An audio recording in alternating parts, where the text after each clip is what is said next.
नमस्कार, मैं राजेंद्र सिंह ठाकुर आप सभी का स्वागत करता हूँ राजमंगल टाइम की विशेष सीरीज धर्म मंच में। आज एक बार फिर हमारे साथ जुड़े हैं डॉक्टर संजीव अग्रवाल, जो कि डॉक्टर वास्तु के नाम से जाने जाते हैं। पहले हम उनका स्वागत करते हैं। नमस्कार आचार्य जी। नमस्कार, जय श्री राम, जय माँ भारती। जी ठाकुर आज साहब। से जानेंगे कि लोग अपना घर बनाते हैं और हम कहते हैं घर एक मंदिर। और घर एक मंदिर तब होता है जब उसके अंदर किसी देवी का विराजमान हो। ये देवी कौन सी है? ये वो देवी है जो जीवन में हमारे विकास के लिए बहुत जरूरी है, जो हमारी हर सुख सुविधाओं को पूरा करने के लिए बहुत जरूरी है, जिसके लिए इंसान 12 घंटे या 16 घंटे अपने घर से दूर रहता है और ना जाने विपरीत परिस्थितियों में भी काम में लगा रहता है। जी हाँ, आपने सही पहचाना। हम बात कर रहे हैं मां लक्ष्मी। हम घर ऐसा क्या बनाए, कैसे बनाए कि मां लक्ष्मी एक बार हमारे घर में आए और वही विराजमान हो जाए और हमारा घर एक मंदिर बन जाए। एक ऐसा मंदिर बन जाए कि हम जो चाहें, यानी कि मन चाहा खाएं, मन चाहा ओढ़े और कोई हमारे घर से खाली हाथ ना जाए। तो आचार्य जी से जानेंगे कि मां लक्ष्मी का निवास अपने घर में, अपने घर जैसे मंदिर में किस तरीके से स्थापित किया जाए, किन उपायों को किया जाए कि मां लक्ष्मी हमारे घर में विराजमान है।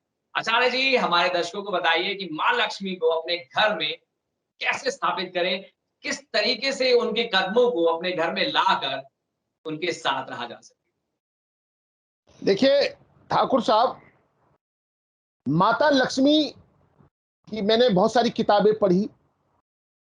माता लक्ष्मी समुद्र में समुद्र मंथन से पैदा हुई। वो तो थी माता लक्ष्मी, लेकिन आपने मां लक्ष्मी की बात करी। उसे बोलते हैं धन की देवी। कमाना नहीं कमाना, कमाई में बरकत होना, ये इंसान के अपने हाथ में है। वो घर में जब धन लाता है, घर में बरकत हो, ये घर की मालकिन के हाथ में होता है। लेकिन आप कैसा पैसा लेके आते हो? हालांकि बहुत से लोग कहते हैं साहब आजकल तो दलाली से, चोरी से, देश को बेच के और दूसरे अपराधों के साथ लोग घर में पैसा इकट्ठा कर रहे हैं। वो तो बातें अपनी जगह पर है, लेकिन हम तो सात्विक विचारों के लोग हैं, तो सात्विक बात करते हैं। आपका पैसा घर में कैसे टिकेगा, आज बात इसकी करते हैं। जब हम घर बनाए तो हमारी आगे की भुजा, पीछे की भुजा बराबर होनी चाहिए। आगे की भुजा छोटी हो, पीछे की चौड़ी हो तो भी चलेगी। लेकिन यदि आगे की भुजा चौड़ी है और पीछे की टेढ़ी है, वहां पैसा नहीं रुकता। जिस तरीके से आता है उसके दुगने तरीके से चला जाता है, पहली बात। दूसरी बात, जिस घर के अंदर जगह जगह पर जूते चप्पल बिखरे होते हैं, वहां पे घर में बरकत नहीं होती। जिन घरों के अंदर जिन घरों के अंदर नल टपकते होते हैं, उन घरों में यानी कि पानी बेकार जाता होता है, वहां भी धन की बरकत नहीं होती। जिन घरों की महिलाएं, खासकर पत्नी, परेशान रहती हो, पति की गाली सुनती हो, ताने सुनती हो, वहां भी घर में धन की बरकत नहीं होती। या व्यक्ति अय्याश हो तो भी धन की बरकत नहीं होती। जिन घरों के बाहर गणेश जी का चित्र लगा होता है, उस घर में भी बरकत खत्म हो जाती है, चली जाती है। शिव पुराण में लिखा है कि गणेश जी जिस घर के चौखट पे बैठते, उनकी कमर घर के अंदर की ओर जाती है और वहां पर दरिद्रता वास करती है।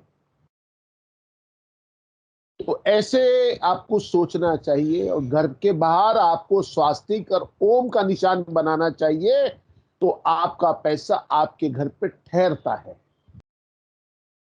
आपका नॉर्थ ईस्ट के एरिया में यदि आप हरियाली लगाएं तो भी घर के अंदर बरकत होती है। आपने अपने घर के अंदर मंदिर में बहुत सारी देवी देवता बैठा रखे हैं और उनका भोग नहीं लगाते, तो घर के अंदर से सुख चला जाता है। इसीलिए हम कहते हैं कि घर में 1-2 फोटो लगाओ, उतना ही है। भगवान तो यहां रहता है, यहां से भगवान को पुकारो, वो सुनता है। जब आपके साथ अच्छा होता है तो ईश्वर को उसको धन्यवाद दो। तो आपके साथ बुरा कहां हो जाएगा, वो ईश्वर आपकी मदद करेगा। यह धरती है, अगर यहां पर समस्या है तो निदान भी यहीं से मिलेगा, निदान के लिए कहीं और नहीं जाना पड़ेगा। तो आपका जो घर है वो आपका एक मंदिर है। जितना सात्विक रखेंगे, जितना साफ रखेंगे, उतना ही बरकत होगी, उतना ही ऊर्जावान होगा। साथ में आपको अपने घर में लगने वाली झाड़ू हमेशा छुपा के रखनी चाहिए। आपके घर में लगे हुई जो वॉल क्लॉक होती है वो चलती रहनी चाहिए। रुकी हुई वॉल क्लॉक भी आपको रोक देती है। जिन घरों के अंदर जाले लगे मिलते हैं वहां पर भी धन की हानि देखी गई। उसको हम लोग आलस से जोड़ के देखते हैं। जिन घरों के मेन गेट पे रात को अंधेरा रहता है उन घरों के अंदर भी बरकत, धन की बरकत में कमी देखी गई है। जिन घरों से गाय की और कुत्ते की रोटी नहीं निकलती वहां भी धन की बरकत कम देखी गई है। इसके लिए एक दोहा आपको सुनाना चाहता हूं आपके माध्यम से अपने श्रोताओं को। ये शान विद्या न तपो न दानम, न दानम न शीलम, न गुणो न धर्मे, तेम रक्त लोके भूमि भार भूता, मृग रूपेण मृगास चरंती। जो लोग न दयावान है, न धैर्यवान है, न दूसरे की इज्जत करते हैं, न वो उनके पास शिक्षा है और ना ही किसी का सहायता करते, ऐसे लोग इस धरती पे हिरन की तरह दिखाई देते हुए और धरती पर बोझ बने हुए हैं। मेरे इस शब्दों के साथ मैं अपनी बात को समाप्त कर रहा हूं। शायद आपको मेरी बात समझ आ गई होगी कि जो हमारा घर की बरकत है वो कहां पर रुकती है, हम कैसे पैसे को घर में लेके आते हैं और हम अपने परिवार के लोगों को क्या परोसते हैं। यहां से बरकत शुरू और अंत होती है। जैसे कि आचार्य जी ने अभी आप सभी को बताया कि अगर आप चाहते हैं कि आपके घर में लक्ष्मी का वास रहे, तो आपको छोटी-छोटी बातें हैं, छोटे-छोटे उपाय हैं जिनका ध्यान रखना है। पहला आपका आचार और आपका व्यवहार, दूसरा आपका चरित्र, तीसरा घर में साफ-सफाई का ध्यान और चौथा सबसे ज़्यादा ज़रूरी कि आपके घर में अगर बंद घड़ी है, उसको बंद मत रहने दीजिए, क्योंकि अगर समय रुक गया आपके घर में, तो समझिए आपकी तरक्की भी रुक गई है।